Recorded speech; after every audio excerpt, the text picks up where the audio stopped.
नमस्कार साथियों, मैं ऋषि प्रताप बुंदेला आप सबका स्वागत करता हूं मेरे YouTube चैनल डिजिटल ऋषि पर। इस वीडियो में मैं सिगमंड फ्रॉइड का मनोविश्लेषण एवं मनोलैंगिक विकास का सिद्धांत डिस्कस करने वाला हूं।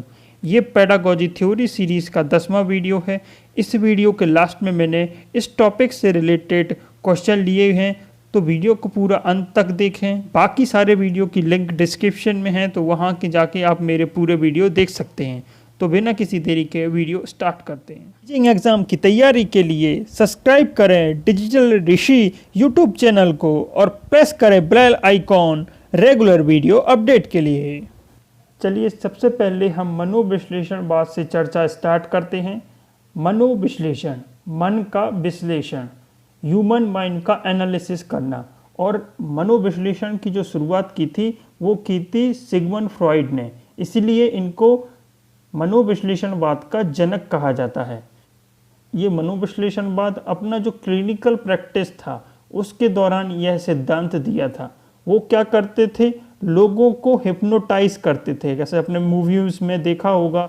फिर जो उनके सपनों का अध्ययन करते थे, वो सपने में क्या देख रहे हैं और उनसे पूछते थे तुम्हें क्या दिख रहा है, और जो चीज़ें वो बताते थे उनका वो विश्लेषण करते थे और उन तथ्यों के आधार पर मन की क्रियाओं के बारे में पता लगाते थे। और उनका मानना था सिगमंड फ्रॉइड का कि अधिकांश रोगी अपनी समस्याओं के बारे में बात करने की आवश्यकता महसूस करते थे और बात कर लेने के बाद वे अच्छा फील करते थे। इस तरीके से जो सिगमंड फ्रॉइड ने उन्होंने जो मेंटल फंक्शन हैं उनके बारे में पता लगाया और उनके कैसे विश्लेषण करना है, स्वप्न का विश्लेषण करना है और कैसे चिंता और इन सब से दूर करना है, ये सब चीज़ें मनोविश्लेषणवाद में आती हैं। अब हम आगे चलते हैं। तो सिगमंड फ्रॉइड थे, उन्होंने मन की 3 अवस्थाएं बताई हैं: कॉन्शियस चेतन मन, प्री कॉन्शियस अवचेतन मन और अनकॉन्शियस अचेतन मन। तो इस टाइप से ये 3 इनकी मन की अवस्थाएं हैं, इनके बारे में हम डिस्कस करेंगे। तो यहाँ पर उन्होंने मन की 3 अवस्थाओं को आइसबर्ग से कंपेयर किया है। आइसबर्ग में जैसे आप देख रहे हैं कि जो 90% हिस्सा है वो पानी के नीचे है और सिर्फ 10% जो हिस्सा है वो पानी के ऊपर है। तो जो 10% जो हिस्सा है वो कॉन्शियस है, यानी चेतन है, जागृत रूप में है। बाकी जो 90% हिस्सा है वो जागृत नहीं है, वो सुप्त अवस्था में है और थोड़ा बहुत प्री कॉन्शियस है, यानी अवचेतन है। अब हम इन तीनों टर्म जो मन की अवस्थाएं बताई हैं इनके बारे में थोड़ा डिस्कस कर लेते हैं। चेतना के स्तर, फ्रॉइड ने मानव मन को चेतना के 3 स्तरों में बांटा है। पहला स्तर है चेतन, कॉन्शियस, जिसके अंतर्गत वे चिंतन, थॉट्स, फीलिंग्स और क्रियाएं जिनके प्रति लोग जागरूक होते हैं, जिनके प्रति हम सोच रहे हैं, फीलिंग कर रहे हैं और हमारे दिमाग में उनके लिए जो क्रियाएं करने के लिए एक्टिव हैं हम, वो कहते हैं चेतन या कॉन्शियस। और पूर्व चेतन, प्री कॉन्शियस या अवचेतन भी कहते हैं इसको, जिसके अंतर्गत वे मानसिक क्रियाएं आती है जिनके प्रति लोग तभी जागरूक होते हैं जब वे उन पर सावधानी पूर्वक ध्यान केंद्रित करते हैं। जैसे कई बार आपने देखा होगा कि आपको किसी ने कोई चाबी दी है ना, आपका मन उस चाबी पर नहीं था और आप वो कहीं चाबी रख के भूल गए, लेकिन जब वो अगली बार आपसे पूछेगा वो चाबी कहाँ रख दी, तो तब आप ध्यान करेंगे, उस अवस्था में जागरूक होकर सोचेंगे कि कहाँ मैंने, सावधानी से ध्यान रख के सोचेंगे कि कहाँ मैंने वो चाबी रख दी। तो ये होता है प्री कॉन्शियस, पूर्व चेतना। अगला है अचेतन, अनकॉन्शियस, जो 90% पार्ट होता है वो होता है अचेतन, अनकॉन्शियस, जिसके अंतर्गत ऐसी मानसिक क्रियाएं आती हैं जिनके प्रति लोग जागरूक नहीं होते। यही कारण होता है मूल प्रवृत्ति का जो हम दर्शाते हैं, यही ह्यूमन व्यवहार का कारण होता है। जो हमारे जिस टाइप के हम दिखते हैं, जैसे हम व्यवहार करते हैं, सब ये अनकॉन्शियस पर डिपेंड करता है। ये बहुत महत्वपूर्ण पार्ट है मन का, इसमें ही बहुत सारी क्रियाएं होती हैं। तो इसके बारे में थोड़ा अच्छे से डिटेल में डिस्कस कर लेते हैं और पॉइंट भी। अचेतन मन के अंतर्गत वे सभी इच्छाएं और विचार भी आते हैं जिनके बारे में हम कॉन्शियसली नहीं सोचते, अर्थात जो चेतन रूप से जागरूक स्थिति से छिपे रहते हैं। एक तरह से ये इच्छाएं दबी हुई होती हैं क्योंकि समाज इन इच्छाओं को स्वीकार नहीं करता। ऐसी ज़्यादातर इच्छाएं काम इच्छाएं सेक्सुअल अर्जेस होती हैं के कारण हम इनको खुले में व्यक्त नहीं किया जा सकता, तो हमारा माइंड तरीका ढूंढता है इनको अभिव्यक्त करने का, तथा कभी कभी इन इच्छाओं के कारण आवेग उत्पन्न होता है। साथ ही गलत निर्णय के कारण व्यक्ति का व्यवहार असामान्य हो जाता है या व्यक्ति फ्रस्ट्रेट होता है।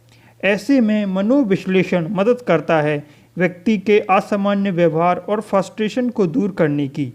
मनोविश्लेषण में व्यक्ति की जो इच्छाएं अचेतन मन में दबी हुई हैं उनको चेतन मन में लाया जाता है, हिप्नोटाइज करके या सपनों का विश्लेषण करके।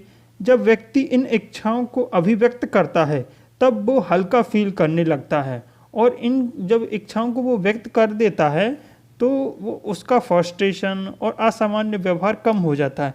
इस तरह से मनोविश्लेषण चिकित्सा द्वारा व्यक्ति आत्म जागरूक होकर संकलित तरीके से अपना जीवन व्यतीत कर सकते हैं। तो ये हो गई बात मनोविश्लेषण की। अब हम आगे चलते हैं। व्यक्तित्व की संरचना। सिगमंड फ्रॉइड ने व्यक्तित्व की 3 संरचनाएं बताई हैं। जो प्राथमिक संरचनाएं हैं, इड, इसे इदम भी कहते हैं, दूसरा अहम ईगो, और तीसरा है सुपर ईगो, परम अहम। अब ये होता क्या है तो हम एक एक की चर्चा कर लेते हैं। इदम में क्या होता है कि व्यक्ति की कुछ प्राथमिक इच्छाएं होती हैं, कुछ सेक्सुअल अर्जेस होती हैं और आक्रमक आवेग होते हैं और उनको वो तुरंत संतुष्ट करना चाहता है, वो जल्दी से जल्दी उनको पाना चाहता है। वह नैतिक मूल्यों, समाज और इन चीज़ों पर ध्यान नहीं देता, वो सिर्फ चाहता है कि उसे सुख मिले। प्लेजर प्रिंसिपल पर कार्य करती हैं, मतलब व्यक्ति चाहता है कि उसे केवल सुख मिले, उसे दुख ना मिले। तो ये होता है इड। अब इसमें क्या है, एग्जाम्पल ले लेते हैं। जैसे एक बच्चा है, उसको एक आइसक्रीम खाना है, एक दुकान के पास खड़ा है, उसको आइसक्रीम खाना है, तो उसके मन में इच्छा है कि उससे जो दुकानदार है उससे आइसक्रीम छीनकर वो खा ले तुरंत। वो ये नहीं सोचता कि उसको वो दंड मिलेगा, ये चोरी का इल्ज़ाम लगेगा, ये खराब चीज़ है। वो उसे सिर्फ संतुष्टि होनी है, उसे प्लेजर गेन करना है। इसमें ये प्रवृत्ति होती है, उसमें नैतिक, सामाजिक या दूसरों पर कोई प्रभाव नहीं होती, उसे बस अपना लगता है कि उसे खुशी मिल जाए। तो ये होता है इदम। अब अगली है अहम, ईगो। ये वास्तविकता सिद्धांत पर कार्य संचालित होती है।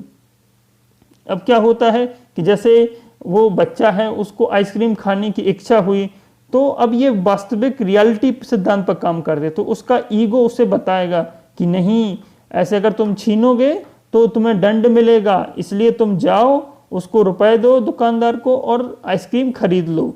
तो ये होता है, ये वास्तविकता सिद्धांत पर काम करता है। तो ये होता है अहम। इदम को व्यवहार करने के लिए उपरोक्त तरीकों की तरफ निर्दिष्ट करता है। यह धैर्यवान होता है, तर्क संगत होता है, लॉजिकल होता है, रूप से कार्य करता है। ठीक है, तो ये हो गई अहम की बात। अब है परम अहम की बात, सुपर ईगो।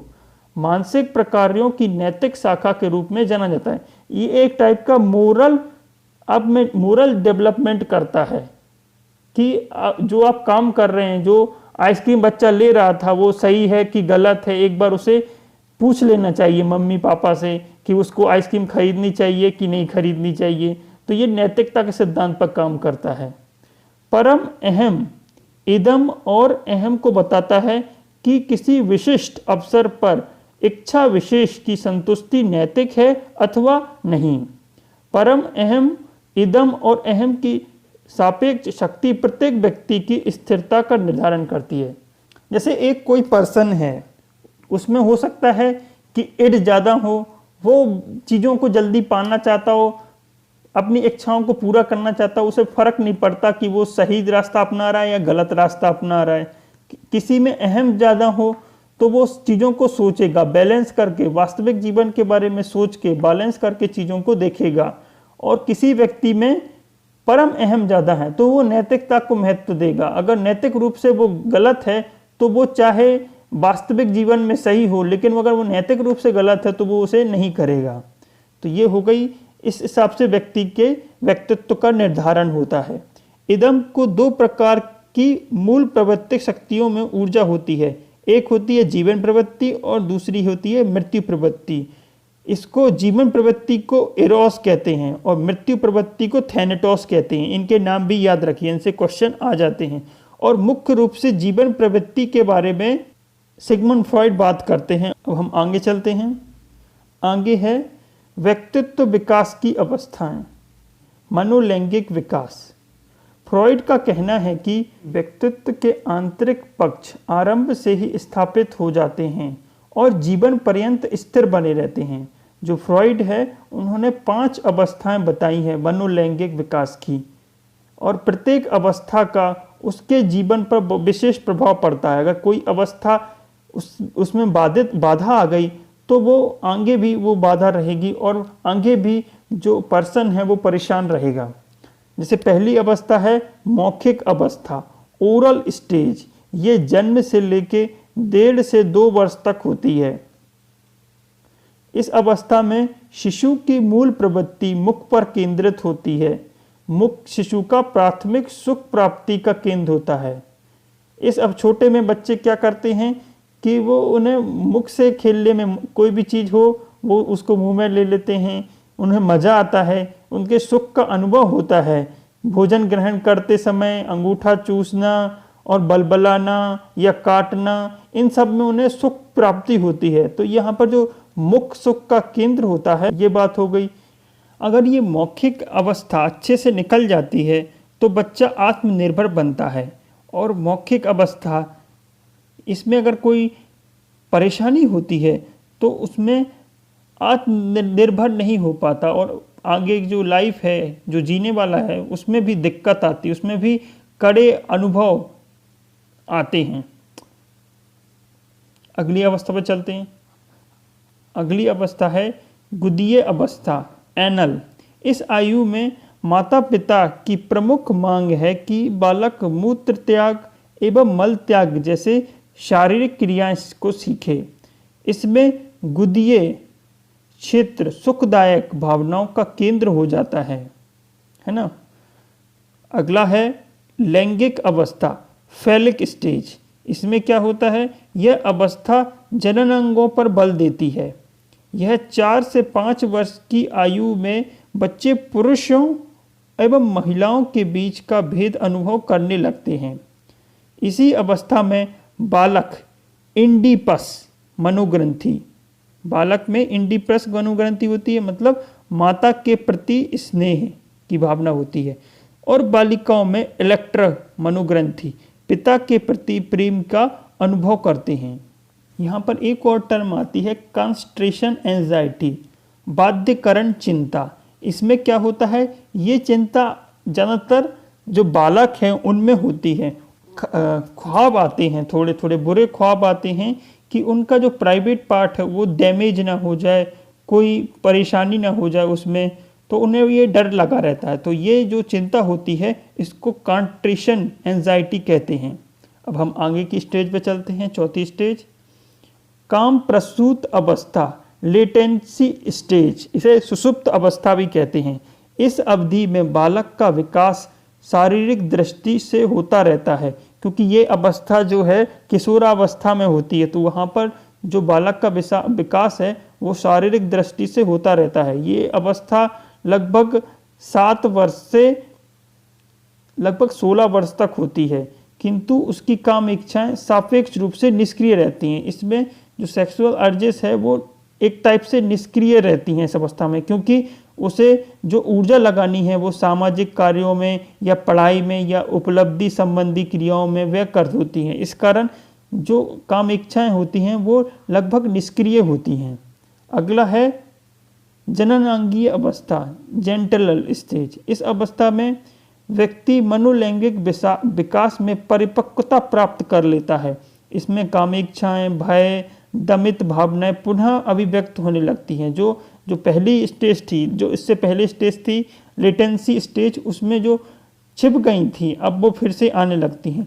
लोग इस अवस्था में विपरीत लिंग के सदस्यों से परिपक्व तरीके से सामाजिक और काम संबंधी आचरण सीख लेते हैं। ठीक है, तो ये 5 अवस्थाएं हो गई, इनको मनोलैंगिक अवस्था कहते हैं, फ्रॉइड ने बताया है। अब हम आगे चलते हैं। आगे हम कुछ अहम रक्षा युक्तियों की बात कर लेते हैं। फ्रॉइड का विश्वास था कि लोग चिंताजनक स्थिति से बचने के लिए रक्षा युक्ति विकसित कर लेते हैं। ये जो युक्ति है वो उनको जो एंजाइटी होती है, जो चिंता होती है, उससे वो बचा लेती हैं। इस प्रकार की रक्षा युक्तियां वास्तविकता को विकृत कर लेती हैं, जो रियलिटी है उसको डैमेज कर लेती हैं। अगर रियलिटी अगर किसी के सामने आ जाए तो उससे चिंता होगी, तो इसमें रक्षा युक्ति में क्या होता है, जो वास्तविकता है उसको वो एक तरह से रिमूव कर देती हैं या फिर दबा देती हैं, जिससे चिंता कम करने का एक तरीका होता है ये, और इसी को अहम रक्षा युक्तियाँ कहते हैं। फ्रॉइड ने अनेक प्रकार की रक्षा युक्तियों का वर्णन किया है। जैसे पहली है, ये बहुत महत्वपूर्ण है, रिप्रेशन या दमन, जिसमें चिंता उत्पन्न करने वाले व्यवहार और विचार पूरी तरह चेतन से लुप्त कर दिए जाते हैं। मतलब किसी चीज़ को भुला दिया जाता है, दबा दिया जाता है, मुझे कुछ याद ही नहीं है, इस टाइप का है ना, कि किसी ने कुछ पूछा कि उसके बारे में क्या कर देंगे, मैंने यार मुझे तो पता ही नहीं वो कौन है, क्या किया, है ना। तो ये है दमन। अब अगला है प्रक्षेपण या प्रोजेक्शन। लोग अपनी विशेषकों को दूसरों पर आरोपित करते हैं। कोई व्यक्ति जैसे बहुत झगड़ालू है तो वो दूसरे को बोलेगा मैं नहीं झगड़ालू, वो झगड़ालू है, बहुत ज़्यादा झगड़ता है वो, और खुद झगड़ालू हूँ। तो ये एक टाइप से उसने प्रोजेक्ट कर दिया, अपनी जो विशेषता है उसको दूसरे पर प्रोजेक्ट कर दिया। तो ये है प्रक्षेपण या प्रोजेक्शन। अगला है अस्वीकारीकरण, डिनाइल। व्यक्ति पूरी तरीका से वास्तविकता को स्वीकार करना नकार देता है। मतलब उसे अगर कोई व्यक्ति को कोई रोग है तो वो उसको पूरी तरीके से नकार देगा, अरे मैं तो बढ़िया फिट हूँ, मुझे कोई रोग वोग नहीं है ना, मैं फिट हूँ एकदम से, देखो मैं क्या कैसे एक्सरसाइज कर रहा हूँ। तो मतलब उसने जो वास्तविकता है उसको पूरी तरह से छुपा लिया, उसने मना कर दिया कि उसको कोई रोग नहीं है, या फिर जो उससे कुछ पूछा गया है उससे वो पूरी तरीके से मुकर जाता है। अगली है डिफेंस मैकेनिज्म, प्रतिक्रिया निर्माण, रिएक्शन फॉर्मेशन। व्यक्ति अपनी वास्तविक भावनाओं और इच्छाओं को ठीक विपरीत प्रकार का व्यवहार अपनाकर अपनी चिंता से रक्षा करने का प्रयास करता है। जैसे कई बार देखा होगा कि जैसे जोकर हैं, जोकर कई बार अपने स्टोरी में देखा होगा कि उन्हें बहुत ज़्यादा टेंशन होती है, बहुत ज़्यादा चिंता होती है, वो अंदर से रो रहे होते हैं, लेकिन बाहर से ऐसा फील कराते हैं कि बड़े खुश हैं, उनके जीवन में बहुत खुशी है, लेकिन वो प्रतिक्रिया निर्माण कर रहे हैं जिससे वो दिखा सके कि वो खुश हैं, लेकिन अंदर से वो दुखी हैं। अगली है युक्तिकरण, रेशनलाइजेशन। एक व्यक्ति अपनी तर्कहीन भावना, इलॉजिकल फीलिंग और व्यवहारों को तर्कयुक्त और स्वीकार बनाने का प्रयास करता है। जैसे कोई व्यक्ति को अच्छे नंबर नहीं आए तो उसने बताया, अरे यार वो मेरी ये पेन थी वो बहुत ख़राब चल रही थी, इसलिए मैं अच्छे से नहीं लिख पाया, मेरी राइटिंग बहुत ख़राब हो गई थी, है ना। तो वो अपने जो तर्क जो उसने अच्छा परफॉर्म नहीं किया है, लॉजिकली अच्छा नहीं किया है, तो वो इन सब तर्क लगाकर, इन सब युक्तियों को लगाकर छिपाना चाहता है कि अरे यार वो पेन खराब हो गई थी, ये हो गया था, वो हो गया था। अपने फेलियर को एक टाइप से वो तर्क के द्वारा छिपाना चाहता है, तो इसको रेशनलाइजेशन कहते हैं। इससे रिलेटेड ये क्वेश्चन भी आ जाता है कि अंगूर खट्टे हैं। जैसे जो लोमड़ी थी उसको अंगूर नहीं मिले तो वो बोल दी कि अंगूर खट्टे होते हैं इसलिए मैंने नहीं तोड़े। अगला है समन, रिग्रेशन। जिस आयु में व्यक्ति होता है उससे नीचे की प्रतिक्रिया कर हल्का महसूस करता है। जैसे कई बार बड़े लोग भी बिस्तर गीला कर देते हैं, मतलब टेंशन में, या फिर वो रोने लगते हैं, मतलब छोटे बच्चों जैसे व्यवहार करने लगते हैं, तो ये होता है समन। अगला है उद्दतीकरण, सब्लिमेशन। कुछ ऐसी प्रवृत्ति जो समाज में अच्छी नहीं मानी जाती उसको दूसरी जगह उपयोग करना जहाँ सामाजिक रूप से अच्छी मानी जाती हो। जैसे किसी को लड़ना पसंद हो, अच्छी बॉडी हो उसके पास, और उसे बहुत गुस्सा आता हो, लड़ना पसंद हो, तो लड़ाई समाज में स्वीकृत नहीं है, लेकिन आप अगर कहीं उसे अच्छी जगह, जैसे आप WWE में लगाएंगे या फिर बॉक्सर बनेंगे, तो आपकी वो एक टाइप से चैनलाइज हो जाएगी, तो इसको कहते हैं उद्दतीकरण। अगला है विस्थापन, कहीं और का गुस्सा कहीं और निकालना, जैसे ऑफिस का गुस्सा है ना, घर पे निकाल दिया बच्चों पे, है ना, तो इस टाइप से ये जो डिफेंस मैकेनिज्म है उसको कहते हैं विस्थापन। तो इस टाइप से ये 8 डिफेंस मैकेनिज्म मैंने बताई, और भी डिफेंस मैकेनिज्म हैं, वो उनको हम बाद में देखेंगे। अब हम आगे चलते हैं, अब हम कुछ क्वेश्चन ले लेते हैं। पहला क्वेश्चन है, मनोलैंगिक विकास की फ्रॉइडियन अवस्था को क्या कहा जाता है जिसमें बच्चों को सोच के लिए प्रशिक्षित किया जाता है। पहला है अव्यक्त लेटेंसी, दूसरा है लिंग प्रधान अवस्था फेलिक, तीसरा ऑप्शन है मुख अवस्था ओरल, और गुदा अवस्था एनल। तो इस क्वेश्चन का जो करेक्ट आंसर होगा वो होगा गुदा अवस्था, एनल स्टेज। इसमें बच्चों को टॉयलेट ट्रेनिंग दी जाती है ना। तो यहाँ पर करेक्ट आंसर होगा ऑप्शन 4। अगले क्वेश्चन में चलते हैं।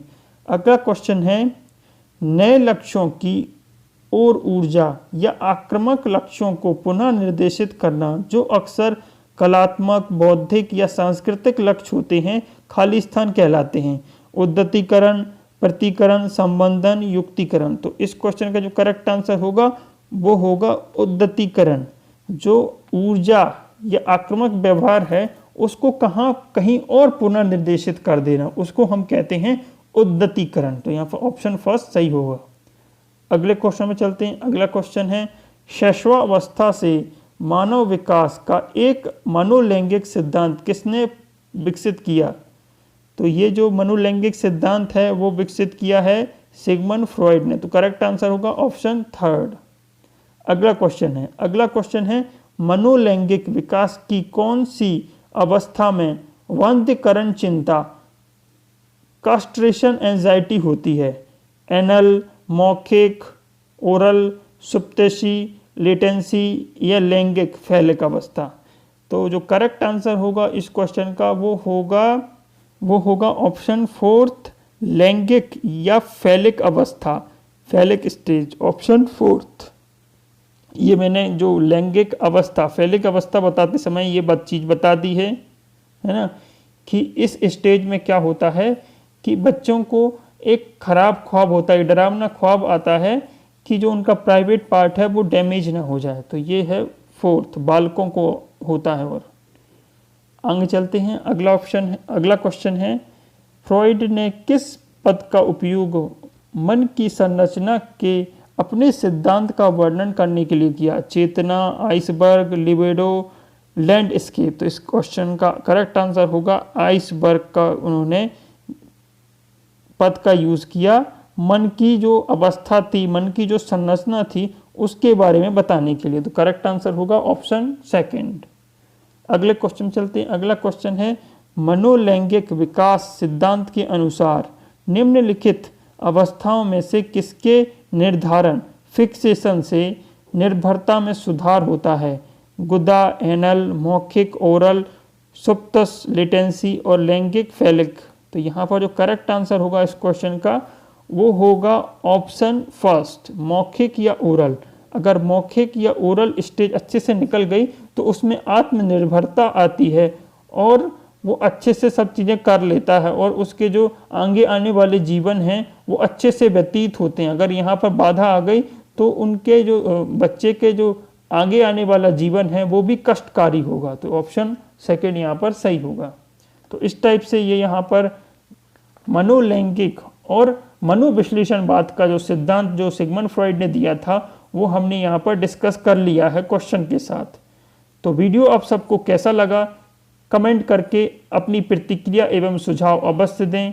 वीडियो पसंद आया हो तो वीडियो को लाइक करें, अपने दोस्तों के साथ शेयर करें और जिन्होंने मेरे चैनल को सब्सक्राइब नहीं किया है वो मेरे चैनल को सब्सक्राइब कर लें और बेल आइकॉन दबा लें, जिससे आगे आने वाले वीडियो की नोटिफिकेशन आपको मिलती रहे। इस वीडियो से जुड़ने के लिए आप सबका बहुत बहुत धन्यवाद। मिलते हैं अगले वीडियो में।